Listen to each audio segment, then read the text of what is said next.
Kemajuan teknologi menjadikan batu loncatan bagi setiap orang untuk dapat mengakses internet secara mendunia. Tidak pandang usia ataupun gender, penggunaan teknologi dan akses internet dapat memberikan efek yang cukup berisiko jika tidak ditangani dengan benar. Data Sistem Informasi Online Perlindungan Perempuan dan Anak menunjukkan kenaikan kasus yang terjadi sejak tahun 2019. Hasil beberapa penelitian, asesmen, dan survei yang dilakukan ECPAT Indonesia pada tahun 2020 sampai 2022 menemukan adanya peningkatan kasus eksploitasi seksual anak di ranah daring. Penelitian ECPAT Indonesia bersama Alliance Down to Zero pada tahun 2020 menemukan 3 dari 10 responden anak mengalami kejahatan dan bentuk eksploitasi seksual di ranah daring. Dalam penelitian Economic Harm tahun 2022, ditemukan 2% anak berumur 12-17 tahun pengguna internet di Indonesia merupakan korban kasus-kasus serius, eksploitasi, dan pelecehan seksual secara daring. Bahkan, tercatat pada rentang Januari hingga Juni 2024, terdapat 7.842 kasus kekerasan terhadap anak. Itu artinya rata-rata 129 anak menjadi korban kekerasan seksual setiap bulannya. Dengan banyaknya kasus kekerasan dan eksploitasi anak yang terjadi pada anak, maka diperlukan adanya komitmen penyelesaian kasus-kasus kekerasan dan eksploitasi seksual anak di Indonesia. Wakil Ketua Komisi Perlindungan Anak Indonesia, Maria Advianti, meminta semua kalangan untuk mewaspadai kejahatan seksual pada anak melalui saluran media sosial. Sebelum membahas lebih lanjut, kita harus mengetahui apa yang dimaksud dengan predator online. Predator online atau predator daring adalah pengguna internet yang mengeksploitasi anak-anak dan remaja untuk tujuan seksual dan kekerasan. Ini dapat mencakup pelecehan seksual terhadap anak, terlibat dalam aktivitas seksual, pemaparan materi atau gambar yang tidak diinginkan, pelecehan daring, ancaman untuk menimbulkan rasa takut dan atau malu. Pada dasarnya, ini merupakan pelecehan daring. Predator online seringkali menggunakan berbagai taktik untuk mendekati dan mendapatkan kepercayaan korban sebelum mereka melakukan tindakan yang merugikan tersebut. Karakteristik dan taktik predator online seringkali mencoba menjalin hubungan emosional dengan korban untuk mendapatkan kepercayaan mereka. Mereka mungkin berpura-pura sebagai teman, kekasih, atau orang yang peduli untuk mengelabui korban. Mereka sering menggunakan identitas palsu atau penyamaran usia mereka untuk membuat korban merasa nyaman dan aman. Ini sering dilakukan di platform media sosial, aplikasi chat, ataupun game online.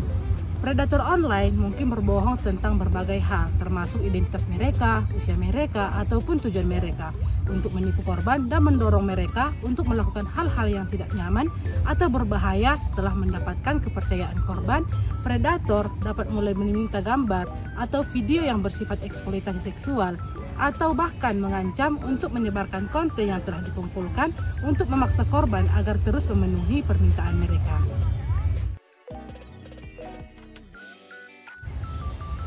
Kurangnya kesadaran orang tua dan anak mengenai bahaya predator online. Orang tua mungkin juga tidak cukup tahu tentang teknologi dan internet, sehingga muncul bahaya online. Namun mereka mungkin tidak sepenuhnya memahami bagaimana predator online beroperasi atau bagaimana mereka dapat mengakses informasi pribadi anak-anak. Selanjutnya, banyak sekolah tidak memberikan pendidikan mendalam mengenai keselamatan online. Bagaimana cara meningkatkan kesadaran masyarakat, terutama orang tua dan anak-anak, tentang bahaya predator online? Adapun cara meningkatkan kesadaran masyarakat, terutama orang tua dan anak-anak terhadap bahaya predator online sebagai berikut. Yang pertama, sekolah dan masyarakat dapat mengadakan seminar dan diskusi untuk memberi informasi kepada anak-anak tentang predator online. Yang kedua, orang tua dapat menjelaskan kepada anaknya tentang bahaya predator online dan contoh perilaku yang berisiko. Orang tua dapat memulai inisiasi dengan cara berbincang tentang keamanan online. Yang ketiga, orang tua mengajari anak-anak tentang tanda-tanda umum predator online, seperti berpura-pura menjadi anak-anak, menggunakan nama panggilan, dan mengajukan pertanyaan tentang informasi pribadi. Yang keempat, orang tua dapat mengajari anak tentang etika di internet dan keselamatan digital, seperti tidak membuka tautan atau pesan dari orang yang mereka tidak kenal. Kelemahan regulasi dan penegakan hukum terhadap kejahatan seksual terhadap anak di dunia maya. Saat ini setidaknya terdapat 3 undang-undang yang bisa digunakan untuk menjerat pelaku tindak eksploitasi seksual anak secara online, yaitu Undang-Undang Nomor 23 Tahun 2002 tentang Perlindungan Anak, Undang-Undang Nomor 11 Tahun 2008 tentang Informasi Transaksi Elektronik, Undang-Undang Nomor 44 Tahun 2008 tentang Pornografi, dan Undang-Undang Tindak Pidana Kekerasan Seksual. Dalam Undang-Undang Perlindungan Anak, pelaku kejahatan seksual pada anak mendapat ancaman pidana maksimal 10 tahun penjara dan denda maksimum 200 juta. Kemudian muncullah pasal-pasal dalam Undang-Undang ITE, salah satunya pasal 27 ayat 1 Undang-Undang ITE, yakni pasal ini menjerat pelaku yang melakukan kejahatan dengan menggunakan sarana teknologi komunikasi dan informasi, yakni begitu pula Undang-Undang Pornografi, yakni beberapa pasal yang dirancangkan untuk secara khusus melindungi anak dari eksploitasi seksual dengan pidana penjara 10 tahun dan denda 5 miliar. Di mana deretan pasal-pasal di atas dapat menjadi senjata melawan pelaku eksploitasi anak secara online. Tindakan memberikan komentar pada postingan orang lain di media sosial yang bermuatan pelecehan seksual termasuk ke dalam kategori kekerasan seksual berupa pelecehan seksual non-fisik, dan mana 3 diantaranya ini dapat dipenjara berdasarkan pasal 5 Undang-Undang TPKS tentang pelecehan seksual non-fisik yang berbunyi, setiap orang yang melakukan perbuatan seksual secara non-fisik ditujukan terhadap tubuh, keinginan seksual dan atau organ reproduksi dengan maksud merendahkan harkat dan martabat seseorang berdasarkan seksualitasnya dan atau kesusilaan dipidana secara pelecehan seksual non-fisik dengan pidana penjara paling lama 9 bulan dan atau pidana dengan denda paling banyak 10 juta rupiah. Namun, Undang-Undang Anak belum mengakomodir hukuman bagi pelaku yang melakukan tindak eksploitasi seksual anak secara online. Adapun yang dimaksud dengan perbuatan seksual secara non-fisik adalah pernyataan, gerak tubuh atau aktivitas yang tidak patut dan mengarah kepada seksualitas dengan tujuan merendahkan atau mempermalukan. Selanjutnya, pelecehan seksual yang spesifik dilakukan di media sosial menurut Undang-Undang TPKS dapat digolongkan ke dalam tindak pidana kekerasan seksual berbasis elektronik yang diatur lebih lanjut dalam pasal 4 ayat 1 Undang-Undang TPKS, di mana setiap orang tanpa hak melakukan tangkapan layar bermuatan seksual di luar kehendak atau tanpa persetujuan orang yang menjadi objek perekaman atau gambar tersebut. Yang kedua, mentransmisikan informasi elektronik dan atau dokumen elektronik yang bermuatan seksual di luar kehendak penerimanya yang ditujukan untuk keinginan seksual. Dan yang ketiga, melakukan penguntitan dan atau pelacakan menggunakan sistem elektronik terhadap orang yang menjadi objek dalam informasi dokumen elektronik untuk tujuan seksual, dipidana paling lama 4 tahun penjara dan denda paling banyak 200 juta rupiah.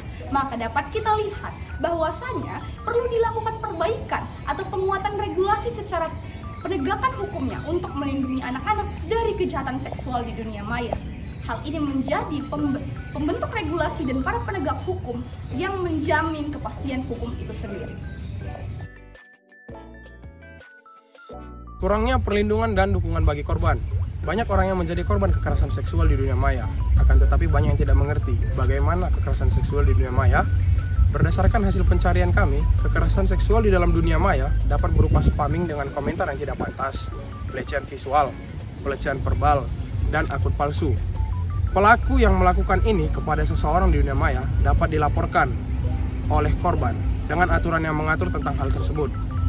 Yang dimana terkait hal ini dapat dikenakan pasal 5, pasal 14 ayat 1, pasal 16 ayat 1, dan pasal 27 Undang-Undang TPKS dan Undang-Undang Nomor 1 Tahun 2024. Dengan pasal yang melindungi korban kekerasan seksual di dunia maya, maka korban dapat melaporkan tindak pidana tersebut dengan cara melaporkan ke platform media sosial, melaporkan ke kepolisian, mencari pendampingan, menghubungi call center Sapa 129. Dengan begini, maka korban yang mengalami kekerasan seksual di dunia maya dapat melaporkan pelaku agar dapat ditindaklanjuti dan korban juga mendapat keadilan. Untuk memberikan perlindungan dan dukungan bagi korban kejahatan seksual di dunia maya, dapat dilakukan beberapa langkah sebagai berikut. Yang pertama, melaporkan ke platform media sosial. Misalnya, kita mendapatkan perlakuan yang termasuk ke dalam kekerasan seksual di dunia maya. Kita dapat melaporkan hal tersebut ke media sosial terkait. Misalnya, kita mendapat perlakuan kekerasan seksual di Instagram. Kita sertakan foto, video, dan bukti yang valid untuk melaporkannya ke media sosial tersebut. 2. Melaporkan ke kepolisian. Berdasarkan Undang-Undang Tindak Pidana Kekerasan Seksual, waktu paling lambat 1 kali 24 jam terhitung sejak menerima laporan tindak pidana kekerasan seksual.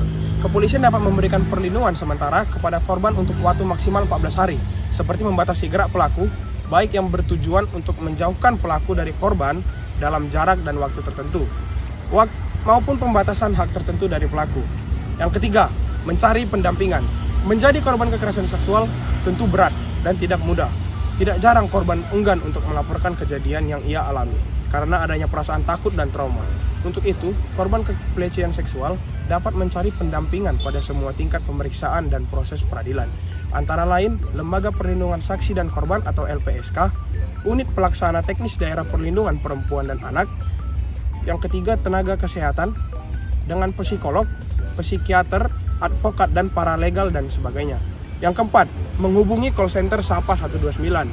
Anda juga dapat melaporkan tindakan kekerasan terhadap perempuan dan anak melalui layanan call center Sahabat Perempuan dan Anak atau yang disingkat SAPA, yang dapat diakses melalui hotline 021129 atau WhatsApp 0811129129. SAPA 129 memiliki 6 jenis layanan, yaitu yang pertama layanan pengaduan masyarakat, layanan penjangkauan korban, yang ketiga pelayanan pengelolaan kasus, pelayanan akses penampungan sementara, pelayanan mediasi, dan pelayanan pendampingan korban.